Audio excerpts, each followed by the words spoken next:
Okay ஆமாம் question இப்போ 1 2 3 4 5 6 1 2 3 4 5 6 இப்படி இருக்கா. ஸோ இப்போ இந்த 2 காயினை வெளில எடுத்துடணும். ஓகே ஸோ நீ இங்கே இருக்கிற காயினை அட்ஜஸ்ட் பண்ணிக்கலாம். அட்ஜஸ்ட் பண்ணி இதே மாதிரி எந்த சைட்லேருந்து இப்படி கவுண்ட் பண்ணாலும் 6 வரணும். 2 காயின்ஸை வெளியில் எடுத்துருவானோ. எடுத்துட்டு 6 வர மாதிரியா? ஓகேயா? எடுத்துட்டு அதை யூஸ் பண்ணிக்கிறதா இல்லை? 2 காயினை வெளில எடுத்து வச்சிடணும். வெளில எடு 2 காயின் எந்த காயின் இப்போ அதே மாதிரி நம்ம எடுக்கலாம். எதை வேணா எடுக்கலாம். அதே மாதிரியே இப்போ இங்கேருந்து கவுண்ட் பண்ணாலும் 6 வரணும், இங்கேருந்து கவுண்ட் பண்ணாலும் 6 வரணும்.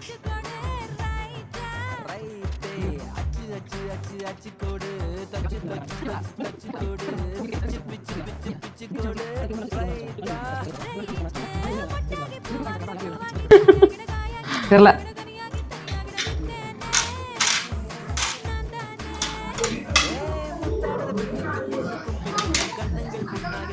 One, 2, 3, 4, 5, 6. 1, 2, 3, 4, 5, 6. அப்படி பார்த்தா ஓகே தானே? ஓகே.